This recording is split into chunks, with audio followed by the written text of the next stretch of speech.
தூள் வந்து பயன்படுறது வந்து முக்கியம் வந்து அந்த காய்கறிகள் விவசாயத்துக்கு அதிகமாக பயன்படுத்துகிறாங்க. அதிகமாக பயன்படுத்துகிறாங்க. இப்போ மாடியில் வந்து விவசாயம் பண்ணுறாங்க. நம்ம தமிழ்நாட்டுக்குள்ளே அதை பண்ணுறாங்க.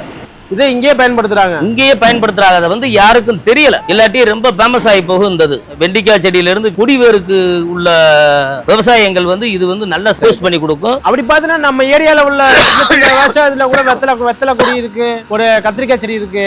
இதுக்கெல்லாம் என்ன இப்பயே வந்து மருந்தடிக்க ஆரம்பிக்கிறாங்களே, அதை எப்படி பாக்குறீங்க நீங்க? அது வந்து கூரிய சம்பாத்தியம். அன்னைக்கு வந்து எருவு இதுகளை போட்டா வந்து நில நாளைக்கு வந்து 3 வருஷம் 4 வருஷம் வந்து அந்த வெத்தலை கொடிக்கா நிற்கும். தெம்பா இருக்கும். அது ஊட்ட வச்சது வந்து நமக்கு சிறுசுல இருந்தே கொடுத்துக்கிட்டே வரணும்.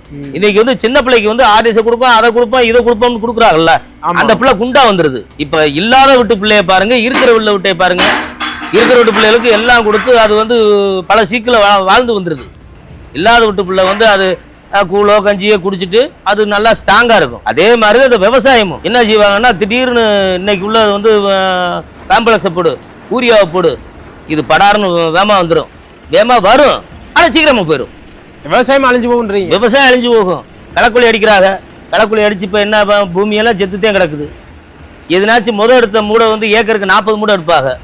இன்னைக்கு ஏக்கருக்கு 25 மூடை 20 மூடை எடுக்கிறது பெரிய கஷ்டமா இருக்கு. காரணம் இந்த ரசாயனம் தான்.